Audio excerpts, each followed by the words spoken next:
درود به بینندگان عزیز، خوش آمدید به نشر اولی برنامه اخبار آزادی در هفته نو. زرنگز نوروز شو هستم در خدمت شما. امروز 24 ینور است و ما این موضوع ها را به بررسی میگیریم. یک ساکن شهر خوجند ادعا دارد که او را در داخل بینای کمیسریات حربی شهر لط و کوب کردند. از شورشگر به کماندو طالبان ارتشی منظم ساختن میخواهند. ما اطمینان میدیم که خاک کشور ما برای تهیه حمله ها به کشورهای دیگر استفاده نخواهد شد. گوشی دادشنو نیست. ساکن معیوبی ولایت ختلان ادعا دارد که از زمینش محروم شد و کسی به دادش نمیرسد. به همه ما مراجعه میکنیم، ایشیش فرمانو میبره، کسی اجرا نمیکنه. برنامه را با حادثه لط و کوب یک جوان در شهر خوجند شروع میکنیم. او با پای خود به کمیسریات حربی رفته مورد ضرب و لط قرار گرفته است. این جوان تاجیک ادعا دارد که برای یک کارش به کمیسریات رفت و مجبورش کردند امضا گذارد که در موسم بهاری اختیاری به خدمت می رود. مسئولان وزارت مدافع تاجیکستان میگویند نقشه تیرماهی دعوت جوانان به ارتش که تا ماه نوامبر سال گذشته ادامه کرد پورا اجرا شده است، ولی دعوت جوانان به کمیسریات‌های حربی تا موسم آینده دوام می‌کند. ادامه این موضوع در گزارش همکارم فرزان محمدی. یک ساکن شهر خوجند ادعا دارد که او را در داخل بینای کمیسریات حربی شهر خوجند لط و کوب کردند. بهرام قاسموف 19 ساله میگوید روز 17 ینور برای گرفتن یک مهر کمیسری حربی به این اداره رفت تا در اساس آن شناسنامه گیرد. ولی کارمندان این نهاد به وی گفتند که باید عریضه با خواهش خود به عسکری رفتنش را نیز نویسد. جواب رد دادن بهرام دچار بحث بین آنها شده است.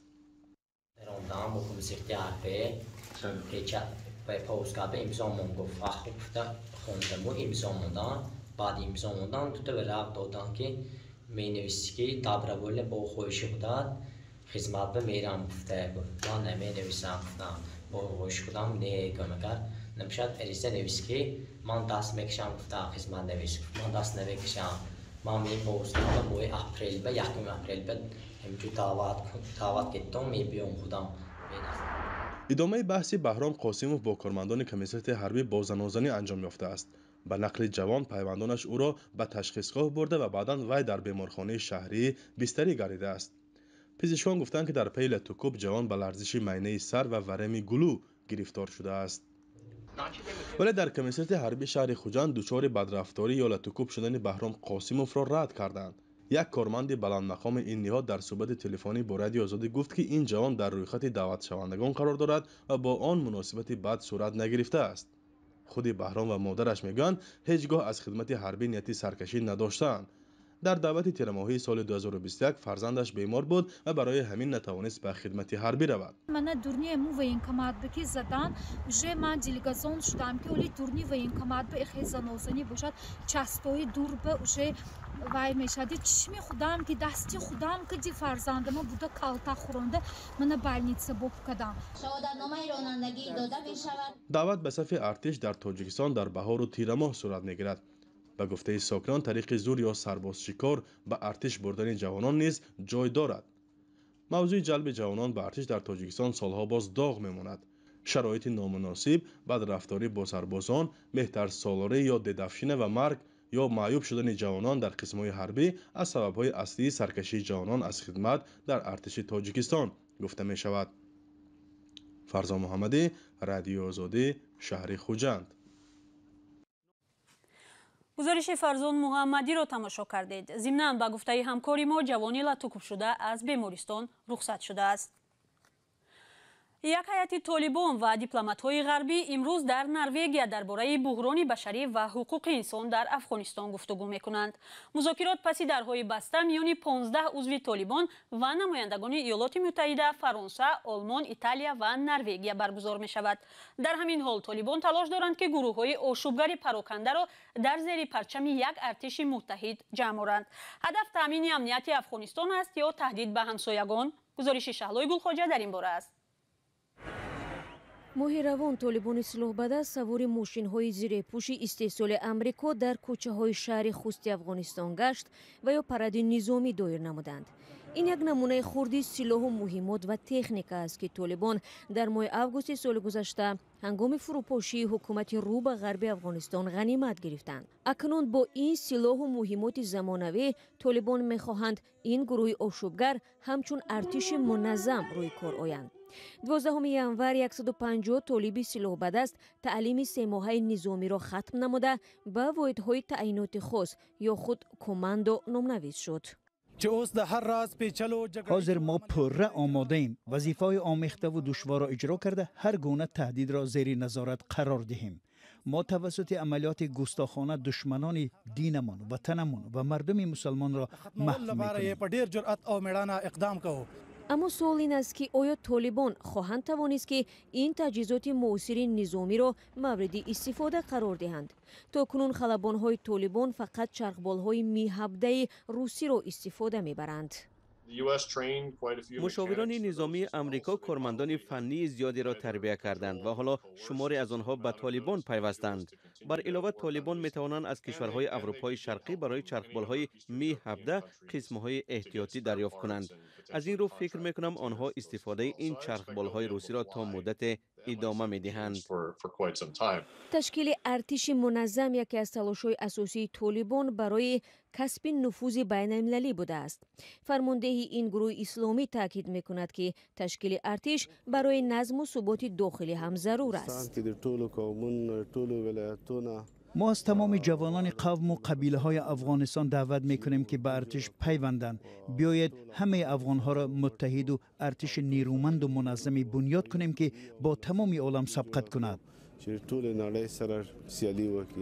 کارشناسی آمریکایی میگوید اگر طالبان ارتش منظم برپا کنند در کوتاه مدت امنیت منطقه تحکیم می‌یابد. اگر طالبان نیروی منظم امنیتی تشکیل کنند و امکان ندهند که گروه‌های به مانند دهشت افکنان دولت اسلامی توسعه یابند و امکان ندهند که باز یک جنگ نوی برادرکشی سرزند، در کوتاه مدت امنیت منطقه توسعه می‌یابد. ولی در دراز مدت این نیرو به همسایه کشورهای به مانند پاکستان و ایران یک تهدید خواهد بود. طالبان با این کشورها در مسائل به مثل مرز و مهاجرت اختلاف دارند. اما کاماندوهای تازه نفس طالبان اصرار می‌ورزند که به کسی تهدید نمی‌کنند. ما با جامعه بین المللی و به ویژه همسایه‌هایمان رابطه حسن همجواری و احترام دو جانبه برپا خواهیم کرد. ما انتظار داریم که آنها به امور داخلی ما دخالت نکنند. هر عمل عکس العمل دارد. ما اطمینان میدیم که خاک کشور ما برای تهیه حمله ها به کشورهای دیگر استفاده نخواهد شد. در همین حال کارشناس شرودن میگوید در برابر تلاش تنظیم ارتش نو طالبان امکان دارند که شماری از تکنیکای نظامی غنیمت گرفته را به کشورهای خارجی فروخته سرمایه برای بیرون رفت از وضعیت بحرانی کنونی را پیدا کنند. برنامه را ادامه می‌دهیم. همسال 24 ینور در بسیاری از کشورها همچون روز جهانی آموزش یاد می‌شود. این سنه به نشان اعتراف نقش مهم تحصیل در تامین صلح و رشد کشورها از جانب سازمان ملل متحد اعلان شده است. این در حالی است که در تاجیکستان اکثر والدان از صفت تحصیل شکایت می‌کنند. شهلای عبدالله در خیابان‌های دوشنبه نظری ساکنان را درباره صفت تعلیم در مکتب‌ها پرسید. پاسخ‌ها را یکجا می‌شنویم. تا معاش آموزگار زیاد نشود سطح تعلیم بالا نمیره. شما تصور کنید که حدی میانه معاش آموزگاران این روزها 1000 سامانی را تشکیل میکند، در حالتی که با 1000 سامانی اگر یک زندگی انسانوار کنم گوید حدی اکثر برای یک هفته میرسد. از معلومات باید به زبان آدمای پیشرفته، آدمای در شهر بودگی و اینتی صحبت کنم باید در شوق‌آور در زرانان که نه به زبان آدمای یاشته همه چیز خوب است. من همین سال داخل شدم، همین معلم‌ها را می‌بینم همش خوب است، همین طلبه‌ها گناهگارن تمام. یعنی که عیبی همین طلبه‌ها هستن نمیخونن، بعد معلم‌ها رو گناهگار میکنن. طرف بگیریم همین تلفن‌های موبایلی را به مکتب نبرن بسیار خوب میشود. بسیارتر تعلیم تربیت ما را همین تلفن‌های موبایلی کمک همین مفکورای کودکان را هر خیل بعضی چیزا که در اینترنت نشون میدن تعلیم طلبه فرزندای او کمک وایش دیسن دیگرگون شدیسن بسیار متفاوت همین وای شماره طلبه‌ام بسیار دیگه سیمها مایده در یک مکتب در یک صنف پیش همین 25-30 تا میشد حاضر اکنون از این زیاد است اکنون همین رو بکنم در کار قبل داشتم وای فکر نمیکنم که کالون سالن رفته است کالون سالن خمار بودم خوب رفته است قبل بسیار خیال میکنم از اویلا سر میشود یک اویلا تربیت خوب نمیتونم بعد مکتب هم سطح تعلیم پست که ما تربیت خوب نمیتونم از همین سبب میکنم یعنی استودنت‌ها معلم یک نهگار میکنن که اساسا چون گناهگارند در درونی صنف با تلفن موبیلی استفاده میبرن گوش نمیکنن یا که یگام گپ هم گفتن بدرفتاری میکنن کتی معلمو دیگه یگون دولت دیگه مگر این برنامه فرزندوم خیلی چیز زندگیه چی حیاته چی خیلی چیکار میکنی میرم وایرون میشه آنگودا ما از خدا را شکر دو فرزند دارم دختران کالونیوس اینا میترسم و با خدا عیب خدا نمیمونم برآمدنش هم مکتب رفت دیگه وایرون میشه. بینندگان عزیز نظر شما در این باره چی است؟ از صفت تعلیم در مکتب‌های تاجیکستان راضیید؟ در صفحه‌های اجتماعی رادیوی آزادی برایمان نویسید.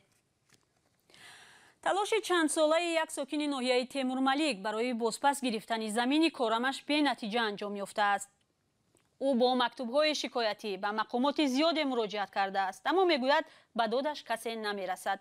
به گفته این ساکن 31 ساله تیمورملیک که معیوب است و سرابانی عائله کلان را بر دوش دارد زمین بحثی منبع اصلی پیشبرد زندگیش بود. محمود جان رحمتزاده این موضوع را پیگیری کرد و گزارش او را میبینیم. اینم زمین کشتی کاریم. حسین خولوف ساکن 31 ساله جماعت کنگوتی ناحیه تیمورملیک هر روز از این بلندی زمینی سابقش را نگاه میکند. حالا این زمین به یاراحمد نصراللویف ساکن دیگری ناحیه تیمورملیک متعلق است. یاراحمد نصراللویف با قرار حکومت محلی از سال 2018 خوجگی دهقانی سفر سمد را تشکیل کرده است. اما سال 2014 حسین خولوف 10 هکتار این زمین را از خوجگی کنگور تا سال 2029 به اجاره گرفته بوده است.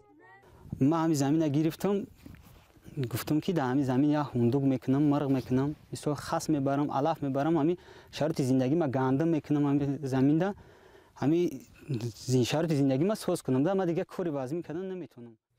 از سال 2018 سرگردانی او خانواده شروع شد. روزی نیست و یک مقامات مکتوب ننویسد. به سراغ او هم هر روز یک یا دو پاسخ ارسال می شود. او هم از شکایت بردن دست کشیدنی نیست. من مدت 5 سال می شود برای همین زمین دعوا دارم کسی به داد من نمیرسه. ما شکایت به گینه پروکراتور دستگاه اجرایی پرزیدنت جمهوری تاجیکستان با همه مقامات ناحیه ولایت ختلون ای ناحیه تیمورملیک بسیط اقتصادی ولایت ختلون به همه مراجعت میکنیم ایشش فرمان میبره کسی اجرا نمیکنه. این پاسخ دادستانی ناحیه تیمورملیک به حسین خولوف است. در پاسخش دادستانی نوشته است خولوف به خوجگی از سر نو شرطنامه کرده میتواند. اما یاراحمد نصراللویف رهبر خوجگی دهقانی سفر سمد در صحبت حضوری گفت که او با خولوف شرطنامه نمیکند. سببش را در پی شکایت‌های زیادی حسین خولوف ولی خانواده حسین میگوید که آنها به زمین احتیاج داشتند که این کار را انجام دادند. در خانه دو تا دارمون و بچه‌م یک گرده گفتگی یک گرده گشت 70% کار میکنه.